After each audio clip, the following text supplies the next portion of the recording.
Hey guys, this is Michael from EAK Crew Productions, Boom, and today we're going to be talking about a card that I love and honestly think should be played more in the game of Yu-Gi-Oh! Debunk. So, first off, let's read the effect of Debunk, alright? Negate the activation of an effect monster's effect that activates in the hand or in the graveyard and remove it from play. Alright, so this is a trap card and it's a counter trap, so fastest spell speed there is. Now, let's go over a few cards that Debunk can stop that I personally think get played in this meta, or you might see coming out soon. So, first off, the ever elusive Effect Veiler. Effect Veiler stops so many good plays all the time. So, with Debunk, we can now stop Effect Veiler since it's something that they play from their hand. Boom, Effect Veiler stopped. DD Crow stopped.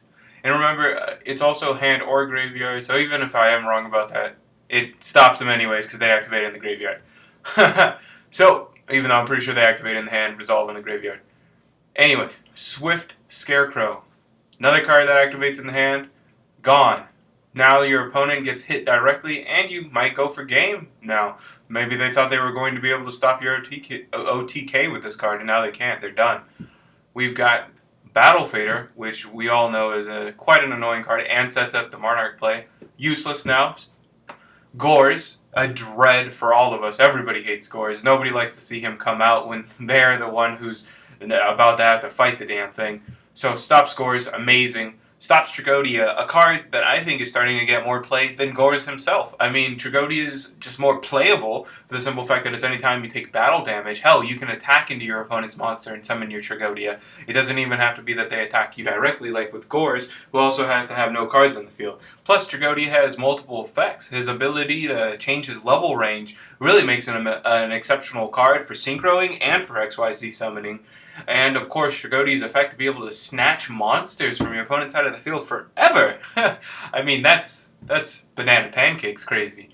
Alright, we've got Max C, which is just a great card and has a lot of play recently. And as you can see, it's $35 or $36, however you want to say that. But stops that, so your opponent's not going to get all those pluses off your special summonings, and you can continue to do whatever you like. Spore, like I said, one of those cards that activate in the graveyard. Stops Spore completely. Stops Dandelion too. It should also be on this list, but it's not. Anyways, so Spore is not going to help anymore. So those plant decks that are already kind of not that great, these formats anyways, are going to be hurt even more. Gallus, we all know about Gallus agents, or at least I hope we all do. Now we can stop those Galluses. So that's great. Birdman. Birdman is just so versatile. I mean, you can use him with Gallus. Hell, you know, that's crazy right there. You can use him to get off multiple summons. I mean, Chaos Sorcerer, use its effect, Birdman him, put him back down on the field, use his effect again, and then go into that Locomotive and snatch one of your opponent's monsters. Wow, what did we do? Just get rid of 3 of your opponent's monsters? Well, that's not going to happen now because we're going to stop that Birdman with Debunk. So, great plus there. Dark Sigmorg. So we all hate that card. It probably doesn't get special summoned like that most often now. A lot of people are using it in ninja decks, but hey, if they have to revert to summoning it from their hand, you have a card to stop it. Alright, Mistleton. This is a card that's being used in Dragoonides. I don't know if a lot of people know about the new variants of Dragoonides. It was Cerebral Dragoonides, but now it is Atum Dragoonides, which is really quite good because they can get out some really good XYZ monsters. They like to go into Photon, Bouncer, and you know the Tums and the Red Eyes Darkness Metal Dragons. Even though the Red Eyes Darkness Metal Dragon have 0/0, but if they have any protection at all, they're gonna get another +2 off of you with the Tum and the Red Eyes. And I mean, they already got a +2 off of you the first time, so you're just gonna let them go +4 on you? No, you're gonna debunk.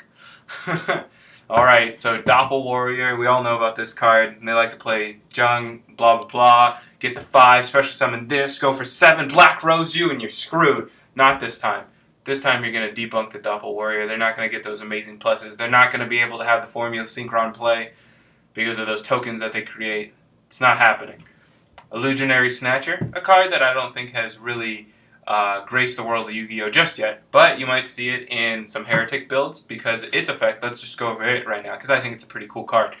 When you tribute summon a monster, you can special summon this card from your hand, and if you do, the type, attribute, and level of this card become the same as the face-up tributed monster. So first off, it's another 2,400 beat stick that you just summon onto the field if you're using a Monarch deck. If you're using a Heretic deck, man, you just special summoned another condition for a XYZ. So that's ridiculous.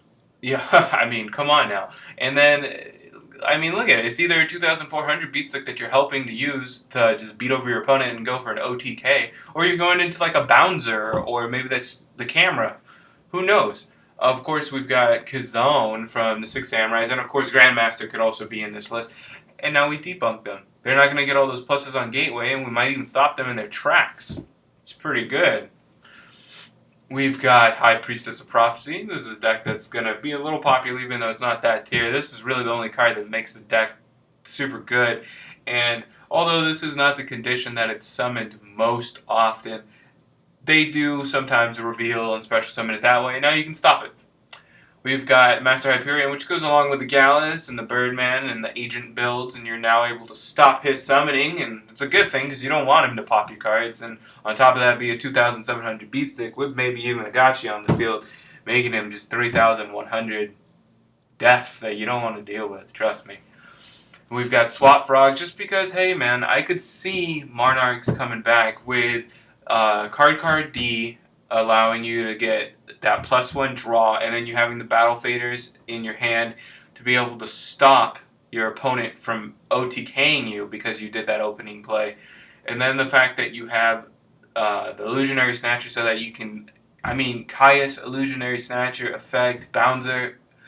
Come on, man, that's ridiculous. I mean, oof. That's disgusting. And then, of course, one of the decks that we all hate the most, Wind-Ups. They go Magician Shark, you go...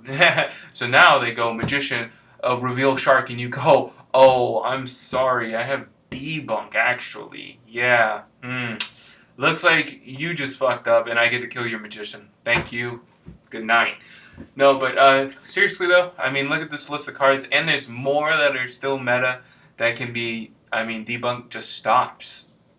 I personally might even try Debunk out, main decking it.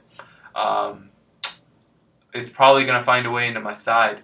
But I think you guys should really think about this card, think about how good it can be in this current meta, and maybe playtest it. This has been Michael from EAK Crew Productions. I hope you guys subscribe and have a good day. Peace.